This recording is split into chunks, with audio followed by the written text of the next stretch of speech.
오늘의 본문은 요한복음 4장 1절에서 4절까지의 말씀입니다.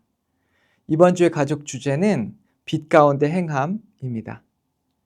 요한복음의 시작은 말씀, 로고스라고 하는 단어로 시작이 됩니다.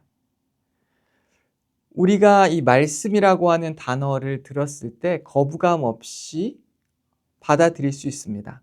왜냐하면 이 말씀이라고 하는 말을 그리고 단어를 우리는 굉장히 많이 접했고 그리고 잘 알고 있기 때문입니다.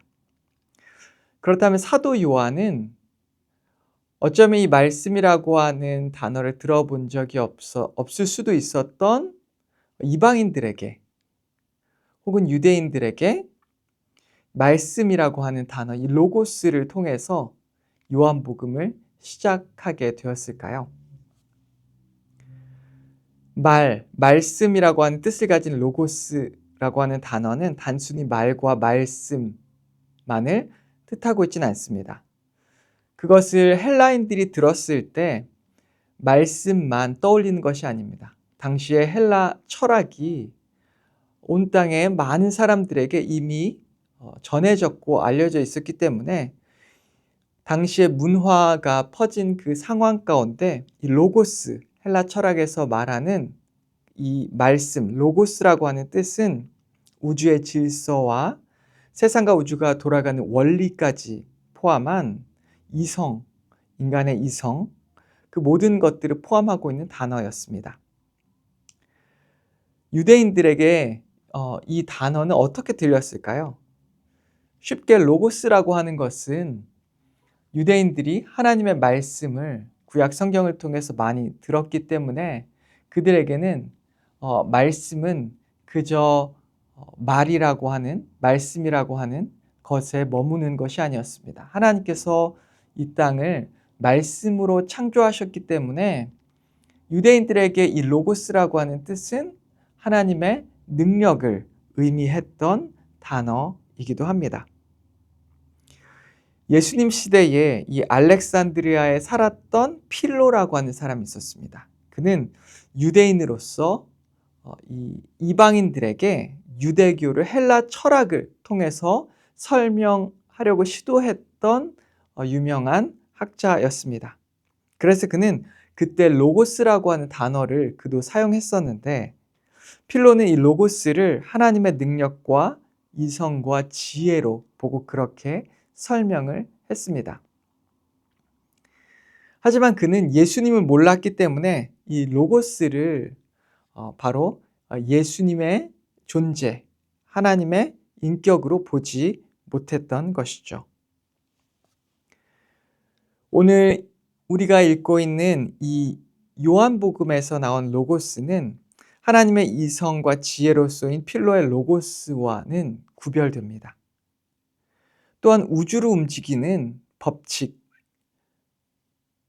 헬라 철학의 이 로고스, 우주의 원리였던 이 로고스와도 다릅니다. 그리고 유대인들이 생각하고 있는 단순한 하나님의 말씀과 능력과도 다른 부분이 분명히 있습니다. 그 차이점은 그렇다면 무엇일까요? 오늘 본문을 한 구절씩 읽으면서 그 차이점을 여러분과 함께 나눠 가보도록 하겠습니다. 먼저 1절을 보시겠습니다. 태초에 말씀이 계시니라. 말씀이 로고스죠. 이 말씀이 하나님과 함께 계셨으니 이 말씀은 곧 하나님이시라. 헬라 철학에서의 로고스는 온 우주의 원리입니다. 유대인들에게는 하나님의 말씀, 능력입니다. 하나님의 이 능력이라든지 하나님의 지혜라든지 그것은 하나님의 존재의 한 부분에 속하는 것이고 하나님께 귀속되는 능력인 것이죠. 그런데 1절을 보면 요한은 로고스를 무엇이라고 말합니까? 말씀을 하나님 자체라고 표현합니다. 이 말씀은 곧 하나님이시니 말씀을 하나님이라고 말하고 있는 것이죠. 우리도 살펴보면 우리의 생각이라든지 내가 가진 힘을 가지고 있다고 표현하지 이것을 내 자체라고 말할 수는 없습니다. 그런데 요한복음에서 이 로고스를 하나님 자체라고 말하고 있는 것이죠. 2절을 계속해서 보겠습니다. 그가 태초에 하나님과 함께 계셨고, 2절부터 이 로고스를 하나님의 말씀, 능력 혹은 우주의 원리에서 멈추는 것이 아니라 바로 이 로고스를 하나의 인격으로 말하고 있습니다. 그래서 1절에 보면 이 하나님이라고 말했지만 2절에서는 로고스를 태초부터 하나님과 함께한 존재라고 설명하고 있는 것이죠.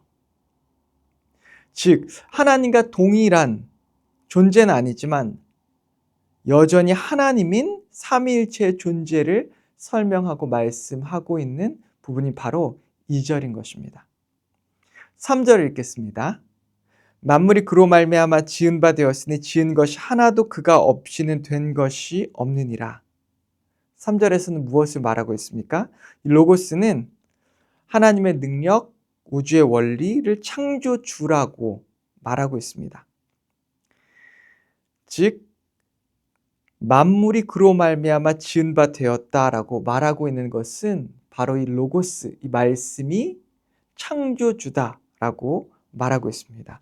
그렇다면 우리는 1절과 2절과 3절을 통해서 이 로고스가 무엇인지를 그리고 누구신지를 찾아볼 수 있는 단서들을 발견합니다.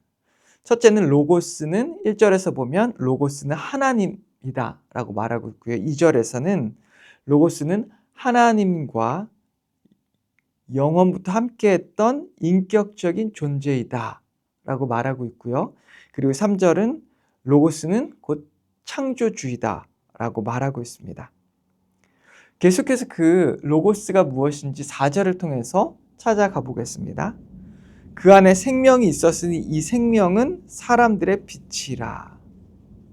로고스 안에 생명이 있었다라고 말합니다.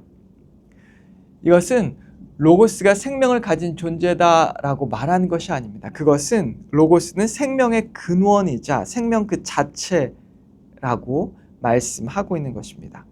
즉 로고스 없이는 생명도 없다라고 하는 것을 말씀하고 설명해 주고 있는 부분입니다. 그렇다면 맨 마지막 이 생명은 사람들의 빛이다 라고 하는 것을 여러분과 마지막으로 함께 나누겠습니다. 맨 마지막에 나온 이 생명은 하나 사람들의 빛이다 라고 하는 것은 무슨 뜻일까요? 로고스는 곧 빛, 계시, 말씀이라고 하는 것입니다.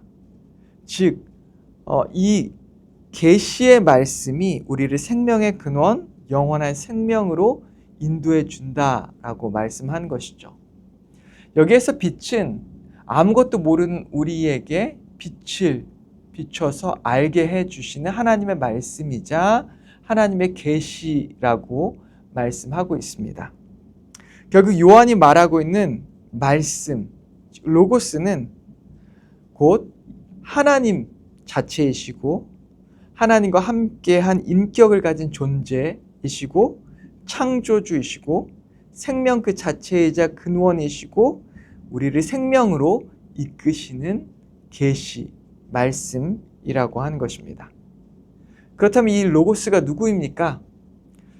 요한복음 1장 14절에 보면 잘 말하고 있는데요. 제가 읽겠습니다.